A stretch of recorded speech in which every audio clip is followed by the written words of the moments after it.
자, 예수님은 가야바 대제사장에게서 관정으로 끌려갔다. 관정은 총독 관저입니다. 그들은 예수를 결박한 채 안나스와 가야바 그리고 관정으로 끌고 다녔습니다. 그 사이에 이제 사복음서에는 베드로가 예수님을 3번 부인했다 그 기록을 해놨습니다. 자, 관정에 끌고 가니까 새벽이 되었다 그랬습니다. 전날 저녁 겟세마네에서 결박당하고 밤새 이제 끌려다니면서 잠 한숨 못 자고 새벽이 되었다 그랬습니다. 요한복음에는 기록되어 있지 않지만은 빌라도는 자기에게 데려온 예수를 헤롯에게 보냈습니다. 예수는 갈릴리 사람이고 헤롯이 갈릴리 분봉왕이기 때문에 그에게 보낸 겁니다. 헤롯은 자기에게 온 예수를 조롱하고 욕보인 후에 다시 빌라도에게 보냈습니다. 다른 복음서에는 새벽에 온 공회가 모여서 사형을 확정하고 빌라도에게 데리고 갔다 그리 기록이 되어 있습니다. 그래서 예수께서는 한숨도 주무시지 못하고 끌려갔습니다. 그리고 후에 빌라도가 예수님과 대화하는 장면이 오늘 말씀입니다. 28절에 보면은 그들은 더럽힘을 받지 아니하고 유월절 잔치를 먹고자 하여 관정에 들어가지 아니하더라. 더럽힘을 받지 않는다. 이방인들하고 접촉하면은 이게 더럽다, 부정해졌다. 그렇게 생각하니까 자기들은 늘 깨끗하니까 우리는 하나님의 백성이고 깨끗하니까 이방인들과 접촉하면은 부정해져요. 그래서 이방인하고 접촉하지 않기 위해서 관정에 들어가지 않았다. 그렇습니다. 아무 죄도 없는 자를 죽이려고 하면서 교리를 지키는 데는 아주 열심히 모순을 보여주고 있습니다. 오늘날에도 이런 사람들이 적지 않습니다. 작은 교리 한두 가지 지킨다고 하면서 큰 범죄를 저지르는 그런 사람들 세상에 너무 많습니다. 이런 사람들이 자신들의 기득권이 악화될 것을 염려해서 사람들이 많이 따르는 예수를 죽이려고 하면서도 율법을 지키기 위해서 이방인과 접촉하지 않겠다. 굉장히 모순된 그런 일을 하고 있습니다. 사람을 죽이려고 하면서 이방인하고는 접촉하지 않는다. 사람을 죽이는 것도 계명에 어긋난 건데 그런 모순을 저지르는 겁니다. 유대인들이 들어오지 않으니까 빌라도가 그들에게 나왔다 그랬습니다.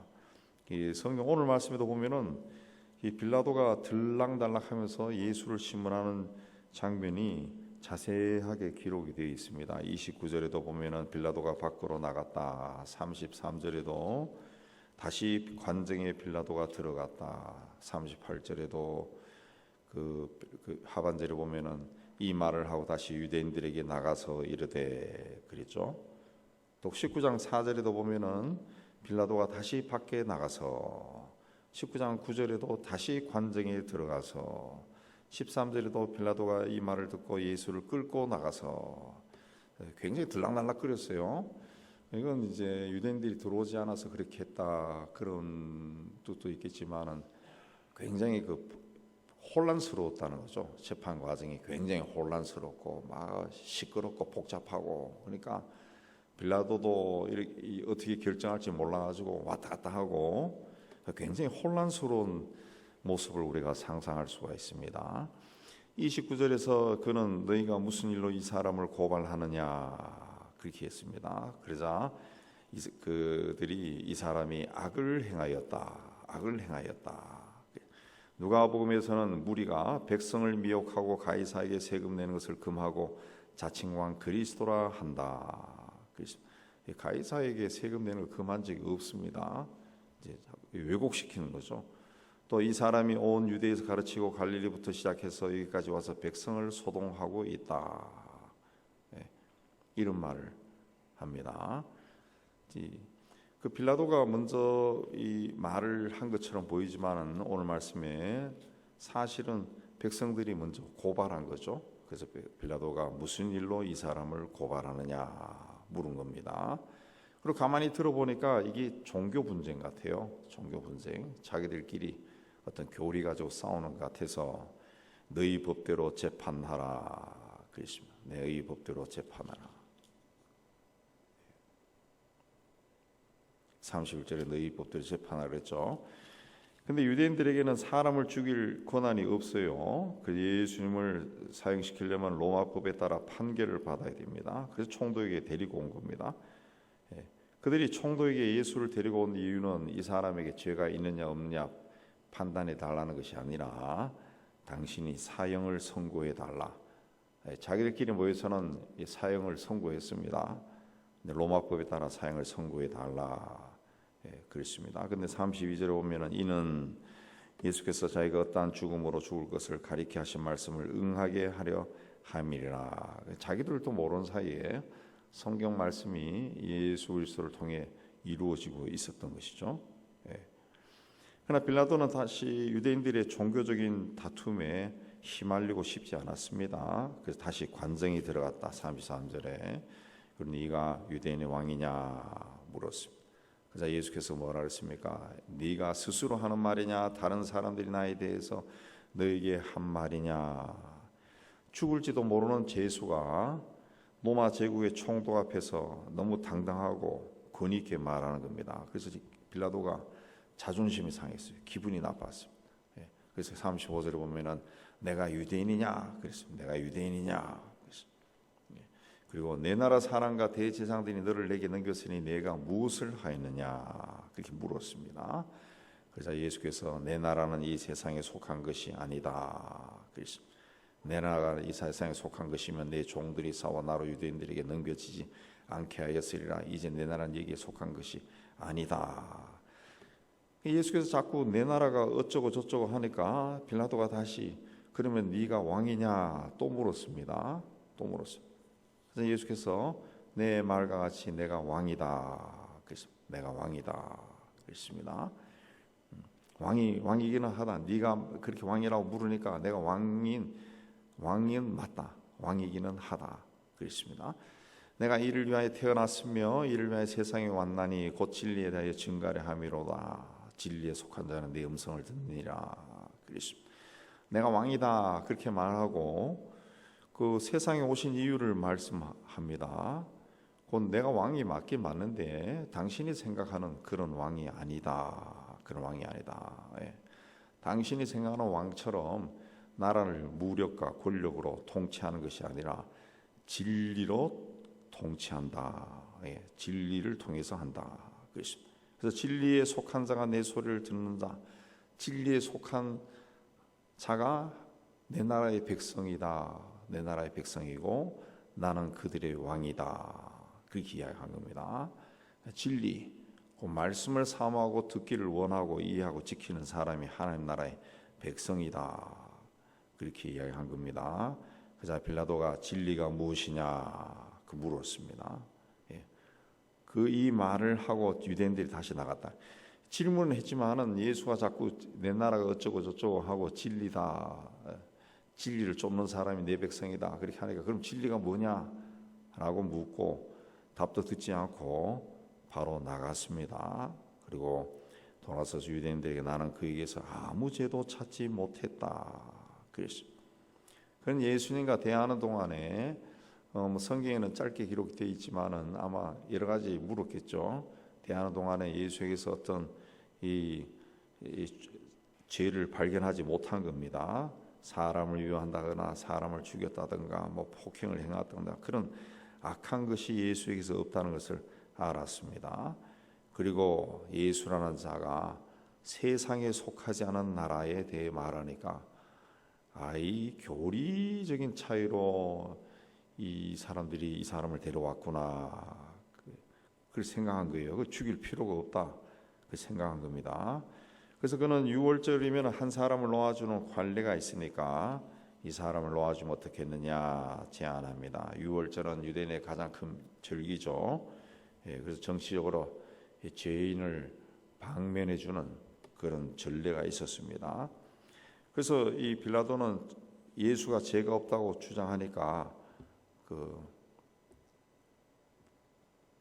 풀어주면 어떻겠냐 그런 제안을 한 거죠.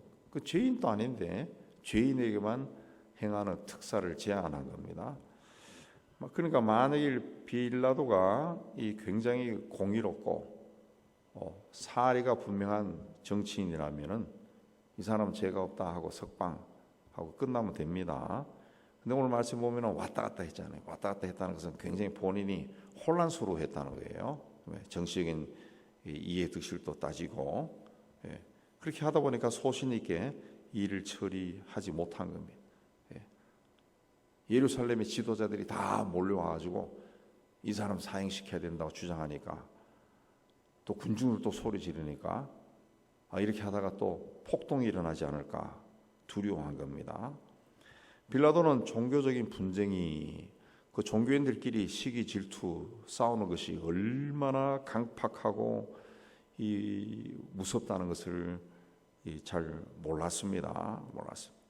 오늘날에도 그러고 옛날에도 그러고 지금도 그러지만은 교회 안에서 싸움이 일어나면은 굉장히 무섭잖아요. 막 살벌하다고, 사람들 마음을 그냥 파괴시키고 삶을 파괴시키고 신앙도 다 무너뜨리고 다 그냥 지옥 갈 사람 다 만들어 버리죠. 우리 한때 우리 기독교회들, 큰 교회들이 막 싸움이 일어나서 몇 개로 갈라지고 하는 그 뉴스에도 나오고 무섭잖아요. 불교도 그러죠. 불교도 저를 차지하기 위해 싸움할 때 보면은 이 도 닦는 사람인가 무서울 정도고, 이슬람도 수니파, 시아파 싸울 때는 서로를 악마처럼 대하죠. 악마처럼 아주 잔인하게 죽이고. 그러니까 이 종교를 믿는 같은 신을 믿는 사람들끼리도 어떤 이해 득실 관계에 따지면은 그렇게 무섭게 변한다고. 그 빌라도는 그걸 모른 거죠. 모른 거죠.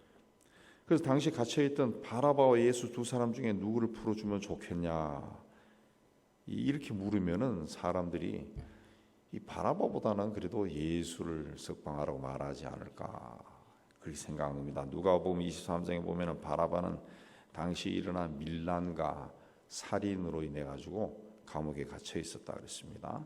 그래서 그 사람보다는 이 예수라는 사람은 죄가 없어 보이고 착해 보이니까 이 사람을 석방하라 하지 않을까 그렇게 생각합니다. 그러나 예수를 죽이고 싶은 마음으로 가득 차 있던 사람에게 예수에게 죄가 있느냐 없느냐 이게 중요한 게 아닙니다. 오히려 죽이고 싶은 거예요. 그래서 바라바를 놓아주라 소리쳤습니다. 그래서 19장 1절로 가면은 결국 빌라도가 예수를 데려다가 채찍질했습니다. 채찍질한 거는 그냥 십자가를 치게 하기 위해서 한 것이 아니라 이 문맥을 따져보면은 죄가 없는 사람이기 때문에 채찍질해서 보내면은 되지 않을까 그렇게 생각했습니다. 그러니까 채찍질해서 피가 막 흐르는 모습을 보여주면은 동정하고 그냥 풀어줍시다 그렇게 말할 줄로 생각한 거죠. 당시 채찍질은 가죽에 쇠를 박아가지고 한 번 치면은 살이 푹푹 파이고 피가 막 쏟아질 정도로 잔인했다 그럽니다. 그래서 빌라도가 그렇게 채찍질하고 그 피가 철철 흐르는 예수를 그들 앞에 보여줬습니다. 19장 4절에 보면은 보여주면서 나는 그에게서 아무 죄도 찾지 못한 것을 너희로 알게 하려 합니다.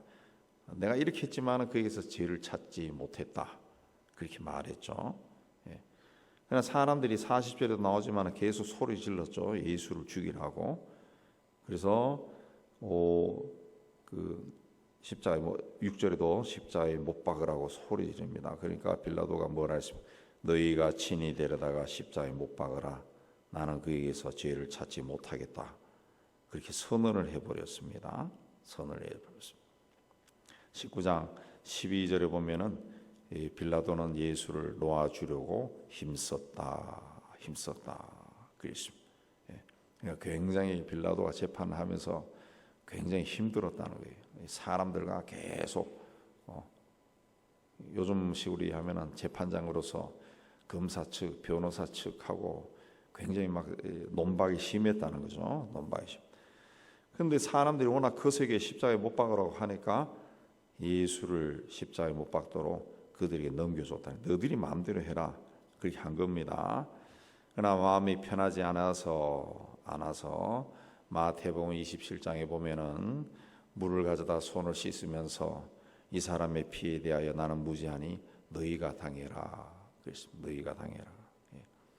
빌라도는 유대 지도층의 거센 반발에 정치적인 공경에 빠질까봐 예수라는 청년을 십자가에 죽도록 이 정치적인 선택을 한 거죠.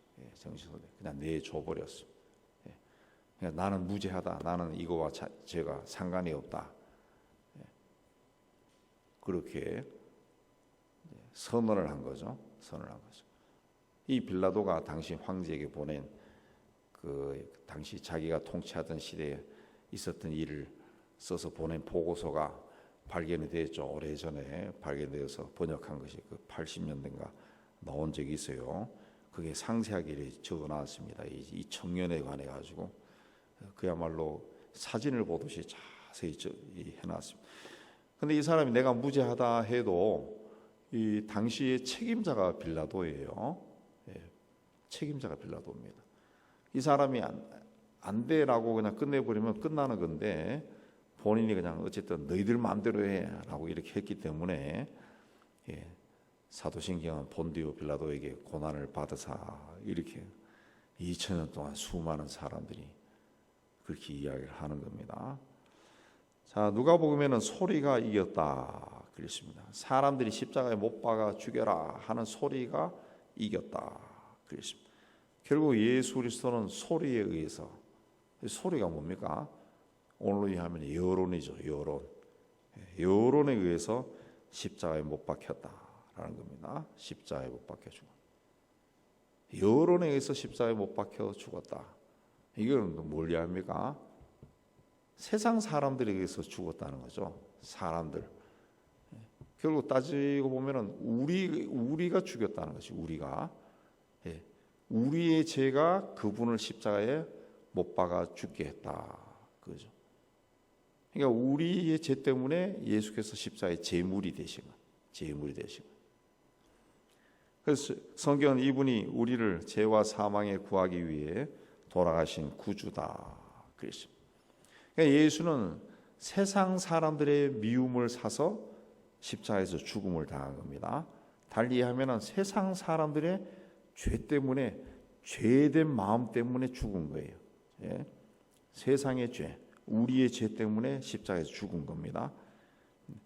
그래서 성경은 우리 죄를 대속하기 위해 어린 양으로 제물로 바쳐진 것이다. 로마서에는 우리가 아직 죄인 되었을 때 예수께서 우리를 위하여 죽으셨다. 그래서 우리가 구원받은 겁니다. 우리가 구원받은 거예요. 예수는 그 시대에 살던 사람들에 의해 가지고 십자가에 못 박혀 죽은 것이 아니라 세상의 죄, 우리의 죄. 그러니까 우리도 그날 그 현장에 있었으면 소리 질렀을 거예요. 십자가에 못 박으라고. 아니면 아무 말 안 해도 그냥 가만히 서 있었을 겁니다. 아니요 라고 말하지 못했을 거예요. 왜? 소리가 이겼어요. 여론이 막 그렇게 돌아가 버렸다는 거죠. 그럼 거기서 다른 말 하면은 내가 죽을 수 있어요. 그러면은 그 사람들이 어떻게 합니까? 가만히 있어버리죠. 근데 가만히 있는 것도 죄가 되는 거죠. 가만히 있는 것도 죄. 결국 예수는 세상 사람들의 죄의 본성, 죄의 성 때문에 십자가에 못 박혀 죽은 겁니다. 죽은 겁니다. 예수님이 죽을 때 그 시간이, 재판하는 시간이 새벽녘에 새벽이죠. 9시에 십자가에 못 박혔으니까 그 몇 시간 동안 빌라도의 재판정에서 굉장히 혼란스러웠다는 거, 빌라도가 들락날락거리면서 일했다는 거 보시면서 우리 짐작을 해볼 수 있습니다. 굉장히 혼란스러웠고 그때 사람들에 의해 가지고 결국 예수는 죽었다. 그렇습니다.